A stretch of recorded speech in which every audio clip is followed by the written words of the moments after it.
Hey guys, thanks for checking out another episode of Tales from a Small Town Journalist, the podcast dedicated to all the unique and offbeat experiences that you are only going to hear about from journalists working for small communities and small towns. Before I go any further, I want to make sure and point out that this is a listener-supported podcast, supported by wonderful folks just like you. Some great ways that you can show some support is to spread the word for us. Get out there on Twitter, Facebook, Instagram. Tell all your friends on Snapchat. There are some new ones out there now. It seems like there's a new one every other month, but there's a new app I just learned about called Vero. There's also TikTok, which makes me feel incredibly old anytime I try looking at that thing because I just don't get it.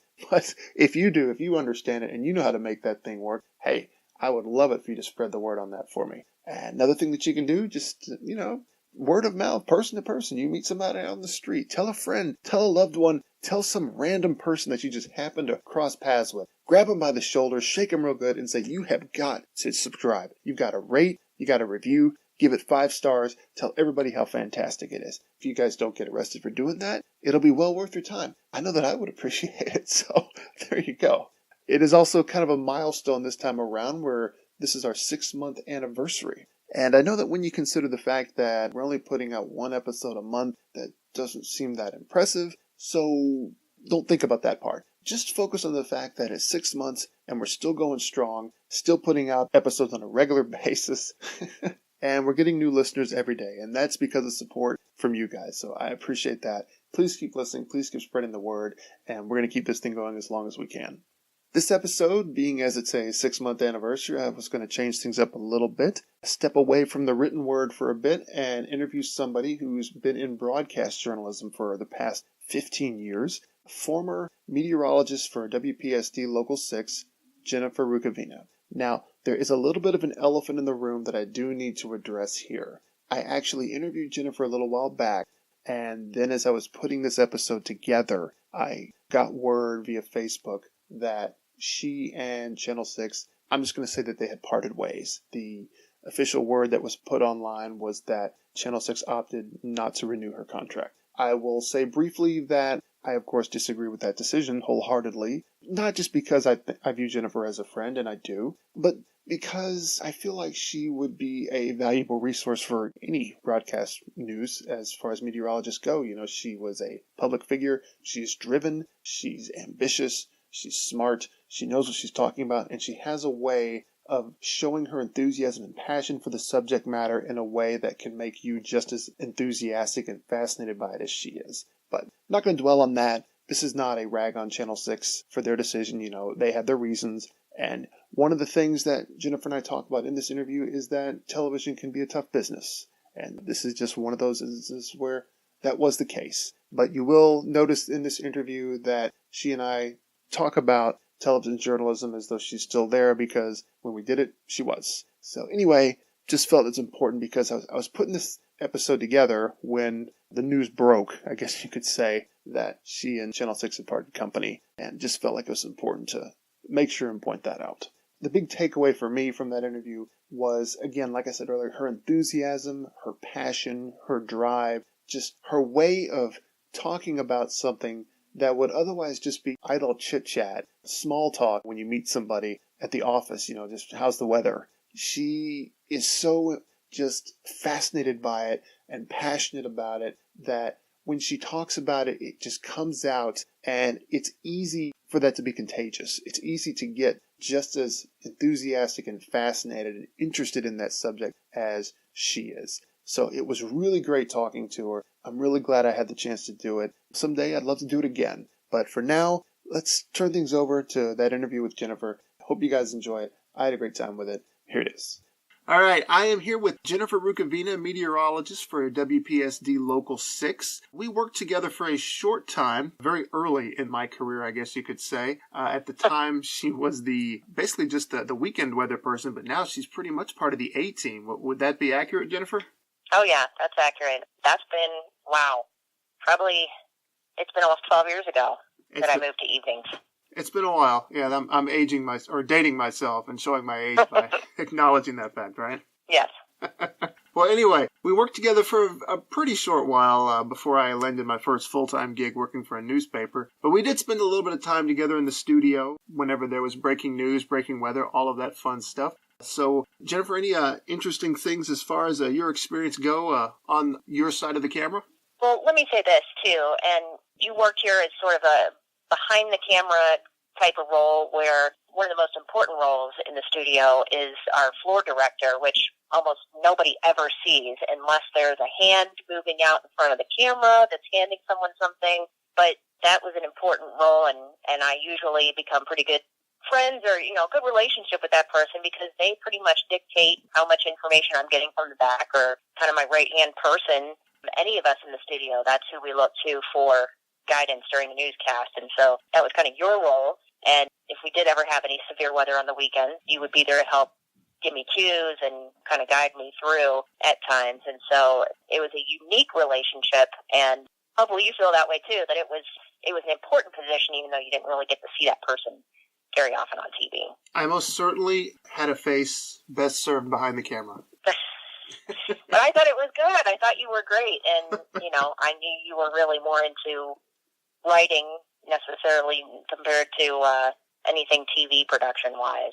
Yeah, I think so, but that's not to say that it wasn't a good experience. It was actually a really great experience because, working behind the camera was rewarding, little things that you pick up and learn, even though it's, I guess you might call it the bottom of the ladder at the time, but there's a lot you learn about setting up shots, photography, just all that great stuff that I actually did carry with me over into print journalism because even though I wasn't doing video, I was still doing a lot of still photography.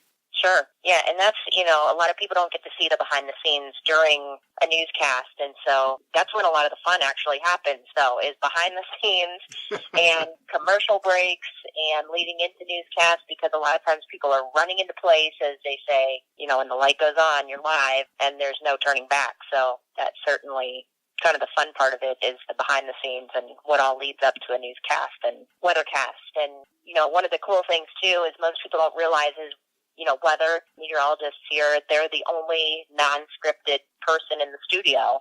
And so sometimes that can lead to funny stories because everything's off the top of your head. If you can't remember something or you mispronounce something, it's all coming out of your own head. There's no teleprompter there to save you. It's all your own storytelling. So sometimes that gets you into trouble. That gets you into laughter. Sometimes just unexpected nerves. All that good stuff comes along with live TV, whether it's a minute or 3 minutes, which is typically what you get for weather, or for the anchors.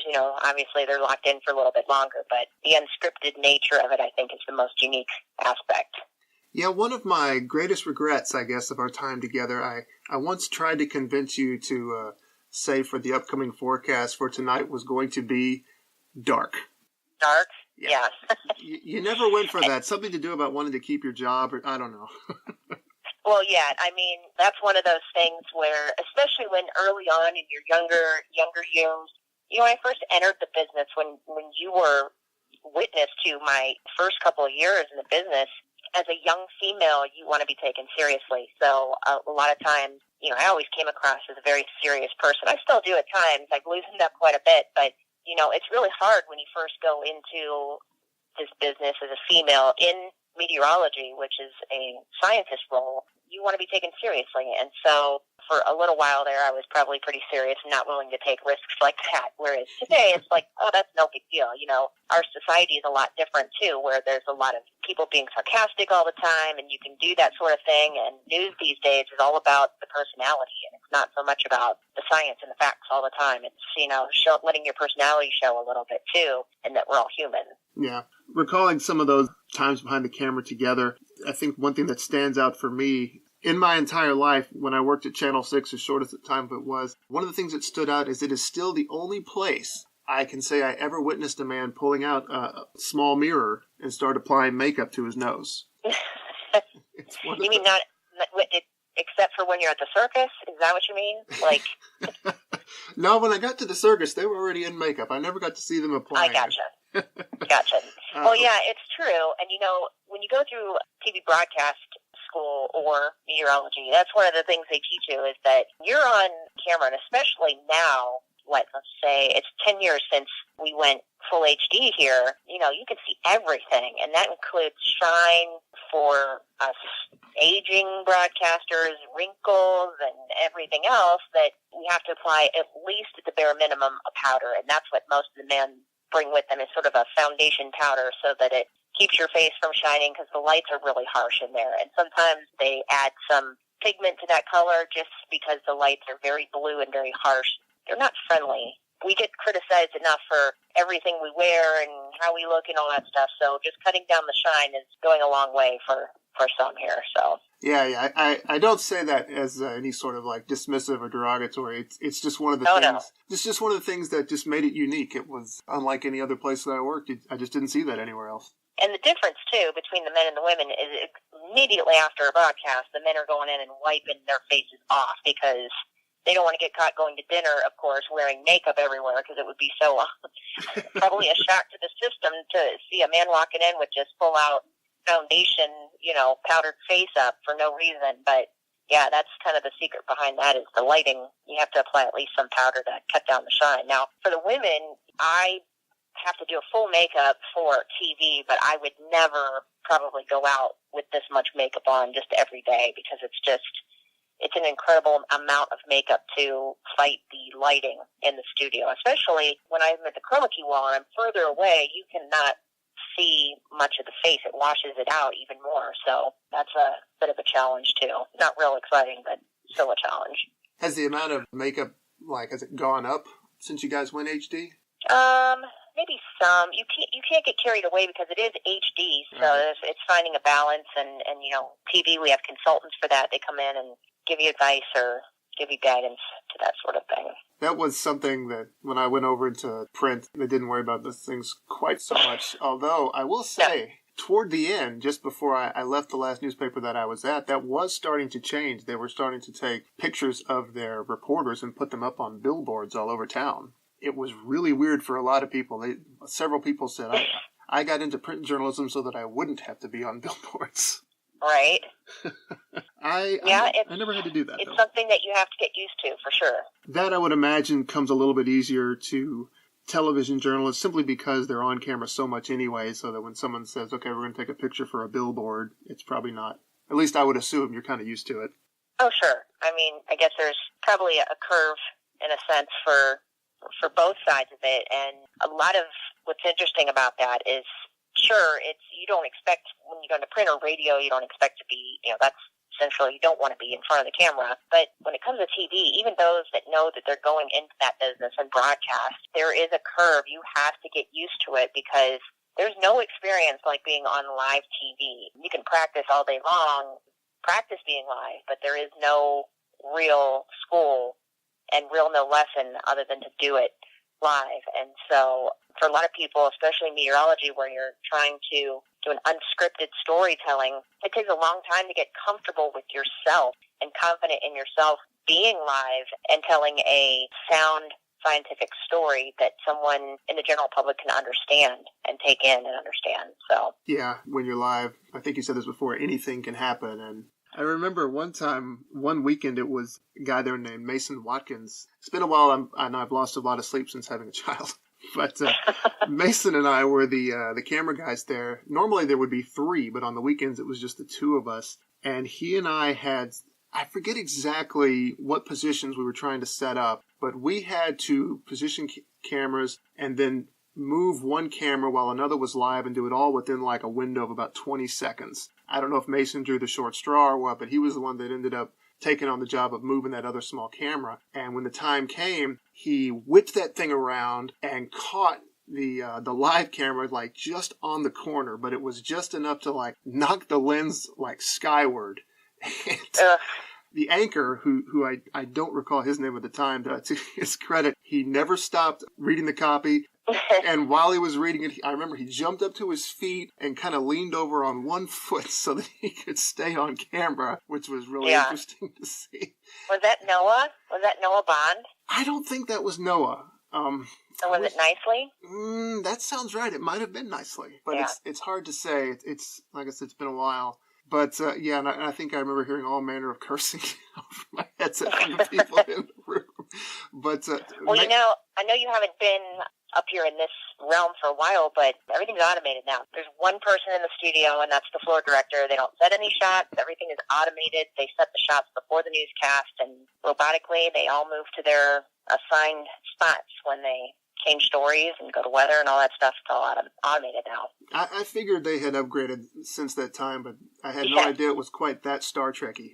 That's pretty impressive. Yeah. I do need to finish to Mason's credit. I think it's important since I'm telling this embarrassing story. Okay. The important other half to this is that Mason, like a champ, jumped right in and moved that camera back in position with as little movement as possible, to as quickly and as efficiently as you possibly could ask. Me, I think I was just frozen. I didn't know what to do. So it is sort of a terrifying feeling, like messing up on live TV. It doesn't matter if you're on the camera or not. It's still sort of terrifying. Oh yeah, it can be terrifying, in front and behind the camera sometimes. But I guess those don't have to worry about things like that happening if it's all automated now. Yeah, and well, sometimes if the shot's not set right, it will. You'll see a graphic sitting over the anchor's shoulder, and it's not supposed to be there, and all of a sudden half their face is covered. That's some of those will pop up here and there, but not often. Not quite as violent as our experience. No. Speaking of unique music stories like that, you got any experiences from your side of the camera that you can recall? Some of the more memorable moments, of course, are going to be during severe weather because they're so high profile and they stay with you for a long time. I can probably give you a couple of most memorable events. Of course, number one is going to be the ice storm, where we spent a week at the station because you just couldn't leave. We were broadcasting 24/7. That was right before we went to HD, so we still had the analog radio station, so we were broadcasting live 24/7 to the radio station too. That was a tremendous help for everyone, I think, in everyone's case. But it also meant we were working 24 hours a day, and it was myself and Trent, who works mornings now, and Kyle, who works in Indy now. The three of us stayed there for the entire week. We stayed the night before it came in, and I think John went home and got a good night's sleep, but then he came in the morning, and it wasn't apocalypse yet, and then he ended up staying the next couple of nights as well, and he just lived down the street at that point, so he could get back and forth, but the rest of us lived a couple of miles away from the station and couldn't go home until we warmed up because everything was just encased in ice. So that certainly is one of the more memorable events, the number one at least, and having to wash your hair in the sink in the cold water because there's no heat, there's no, Yeah. It's just, it wasn't fun, but, we were certainly better off here than a lot of people were in the community. Second one would probably be the Harrisburg tornado up in Illinois, and being here from 1 o'clock in the afternoon, staying throughout my shift into the evening, and then broadcasting through 6 a.m. in the morning because that tornado hit, I believe that was just before 6 a.m. So it was an overnight tornado, and most people ask, how late would you have to stay? Well, it was bad enough that John had come in at 2 o'clock in the morning, and I was still there at 6 o'clock in the morning, and I think we even had Trent at that point, Trent or Kyle, come in and help with team coverage because everything unfolded so quickly for that event. And that was one of those, one of your longest days ever type events. That and Brookport. I mean, it all seems to center around tornadoes because we have such a historical story of tornadoes and severe weather in this region. And so for me, it's remembering those events because they're so long duration. Can you remember, were there any big weather events while you were here? I don't think there were any that severe. I think there were a few times that, some severe thunderstorms rolled through. At the time, I remember the big rule was never cut into Wheel of Fortune. Oh, yeah, that's still a rule, man. That is still a rule. People get upset, and that's probably the hardest part of the business is with the access to social media and access to us on social media, the instant feedback is sometimes harsh because people have knee-jerk reactions to things. They don't think about things before they put it out there, and that's kind of the hardest part of the business. Yeah. For me, as long as you don't cut into Game of Thrones, we're fine. Well, we're not on that channel, so we're good. And what's even better is that we don't usually carry UK basketball. That's on a different channel, so we don't get torn up for that one either. Speaking of complaints, one that always stuck with me when I was there was the time somebody, I forget if they called and left a message or if they emailed you or what it was exactly, but they complained about one of your forecasts, and it wasn't even that it was wrong. It was right, but they just didn't like the forecast. Oh, yeah. There's so many different angles people take when it comes to that. Like, when you're trying to describe it where it's the middle of the summer and it's not 100 degrees, it's only like 80, and they're like, oh, that's a really nice day in the summer. And you express that on TV, you're like, wow, this is really a nice day. You're upsetting half the farmers that haven't had rain for 3 weeks. And so you'll get emails about that when you're just trying to be positive about the situation and that it's not terribly hot and humid for once, but you'll get everything. And I told you this before, that I thought if I ever wrote a book about being in the business and everything, I was going to name the book after one of my favorite viewer comments. That it was probably after a winter storm, because that's when we get the most hate mail, if you will. If you miss it by half an inch of snow, you've completely failed your entire community. After one of these events, I got some guy that just simply wrote on my Facebook page, you couldn't even forecast a fart. And I was like, you know what, that sounds like a great book name, doesn't it? Yeah, and if you had that guy's name, you could send him a message, say, hey, thanks for the title. You'll be in the forward, yeah. We've been connected through social media, and I've occasionally seen a few things like that happen. And I've always thought you handled that stuff like a champ. Oh, it's like, come on, let's not. This is really what your life struggles today were centered around my bad forecast or my, it's like, what do you want me to do? It's not perfect. You've known for all of the time man has walked Earth that the forecast isn't going to be 100% every day. Like, it always seems like it's some big surprise that it's not going to be an exact science every day. That's what it makes me laugh, that people just get so wound up that way. And you're right. When it comes to, it seems like when it's snow, and maybe that's just because we're kind of in the South, like we're not deep South, we're mid-South, I guess you could say. But people really react to snow forecasts, and when they hear it, they want to panic, and then if it doesn't happen, they're mad that they panicked, I guess. Right. It's just there's no winning, and that's something that as a broadcaster, as a meteorologist in this area, we've got a new guy that's with us now. He's straight out of school, like fresh out of school. And this is his first experience. And this last winter was his first experience, not only in the South, but winter in the South, where it is like there is no greater microscope than the forecast of a winter storm. There just isn't, because, number one, you're talking about more than 200 miles between Mount Vernon and Dyersburg, Poplar Bluff, and Hopkinsville. And that is the span. That is like, some people, that would be 3 TV markets in one.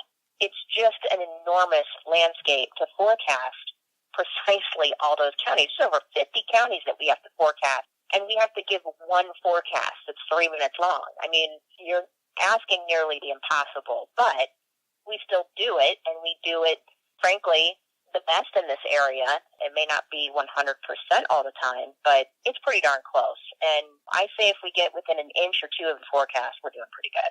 Now, when it doesn't snow at all, that's one of those you just kind of kick yourself and move on, because something didn't pan out, something didn't happen the way you thought it would. And we usually just say, yep, this is why it didn't happen, and move on. Yeah. Well, we're coming up to the end of this, so I do have one other thing I wanted to ask. When we worked together, sure, you often talked about dreaming of being a storm chaser, which I thought was, I don't know. Crazy? I don't mean this to sound mean, but yeah, borderline insane. Having said that, did you ever get to fulfill that? Were there any storms you got to chase in between the time I left and now? Yes. I would say, if I was working weekends with you, in 2009, well before the ice storm, I got to go out in the Central Plains for a week and went with a research team called Vortex 2, which was out of the Storm Prediction Center, the National Severe Storms Laboratory, all the big guns, if you will, out in the Central Plains where Tornado Alley is. And got to follow them for a week-long research project and chase along with the big guys with the Doppler on wheels. And if you recall from the show Storm Chasers, the guys that were in the TIV, the Tornado Intercept Vehicle, were there. Tim Samaras, who was the engineer, meteorologist that was unfortunately killed in the El Reno tornado, he was there. And getting to do that for a week was pretty awesome, just to see the process. And when I'm not at the TV station on the weekend, sometimes, even if it's not a severe storm, I'll hop in the car and just go wait for storms to roll in, just to be out there, because it's sort of a classroom. It is, every storm is different, and the environment is always changing. I love to watch the sky, like a lot of people do around here, and just see how things evolve. And that helps you continue learning. It really does. Each situation is different, and when you're able to apply what you see on radar to what you see in the sky, it's always a learning process there. Yeah, that definitely shows some real passion that even after all these years, it still interests you and fascinates you to just drive out and just actually watch real time. The fun part is now, my son is going to be 13 this August, and he is just as passionate about storms. He loves to go with me. I don't take him out on truly bad storms. In fact, I'm usually at the station. But we'll go out when a squall line's coming in, and there's going to be a nice little shelf cloud or something that is interesting to watch and watch it evolve. He'll go with me, and we love it. We do it together. So now it's like passing it on to the next generation. That's cool. One question about your experience actually storm chasing down in Tornado Alley. I know the film was wildly unrealistic, but was there anybody at least remotely like that Philip Seymour Hoffman character from Twister? I would say the guys with the tornado intercept vehicle were like that. When you watch the movie and you see the other set that were in the black SUVs, like going down the road all professional and, swanky, they were definitely the opposite of that. That does me good to know that character, he does exist out there somewhere. That's a lot of your meteorology students and grad students that go out and do that stuff. That is exactly who that is. Okay, so to be fair to say that while the tornadoes and the weather were wildly unrealistic, the characters are actually accurate representations? Absolutely, yep. And that's why so many meteorologists, even though the terminology in it is not all there, some of it's just badly written, it is still usually in a meteorologist's top 10 because it captures that personality and that drive and that excitement. Probably. Speaking of which, I just saw a nice bolt of lightning just now. I mean, it's like... That's the only film out there where the meteorologists are really the heroes of the story, isn't it? Oh, yeah. Right? Every other one, you got, like, tomatoes thrown at you and garbage thrown at you, or you keep waking up every day and it's the same day, like... You got to be represented by the legendary Bill Paxton. Yes, absolutely. And it stinks that he passed away, because there were movie plans in the works of doing Twister 2, which was going to be really recounting the tri-state tornado, which went through our region. And so I was really looking forward to that, and it may still happen, but it's not the same without him. No. I don't know what this says about me, if it means I was a huge fan of his or if I'm just really dark, but when I first heard about his death, the first thing I thought was, wow, game over, man. Yep. But underneath that, really, my heart really was broken. I was a huge fan of it. He did so many just of those sci-fi dorky stuff that I love. Yeah, he could do anything. He really could. No kidding, yeah. I discovered a lot of the really broad stuff that he did, like Big Love, which was fascinating. It's not for everybody, but it was a fascinating story. No, but the Twister, I mean, in the Titanic he was in, it was like he had a minor role really in that, but it was like he could do anything and was everywhere, and it was just, you always had a smile on your face when you saw him pop up. You really did. Yeah, he's one of a kind, though. The world got smaller without him. But yeah. But I digress. That's slightly off topic. This was a great talk. Any other really fun stories that you've got behind the camera you'd like to share before we go? Well, there's so much that happens. There's different stages of working here, early in my career and then kind of the middle years, and this seems to be getting on into the mature years. I don't know if you can call me mature, but some of the best times I've had is this night crew here and watching some of the interactions of my coworkers on the set. I don't know if you watch how often Todd and Jeff go back and forth at each other. Todd likes to think he's the aficionado of everything, and the one thing that he just cannot hurdle is sports.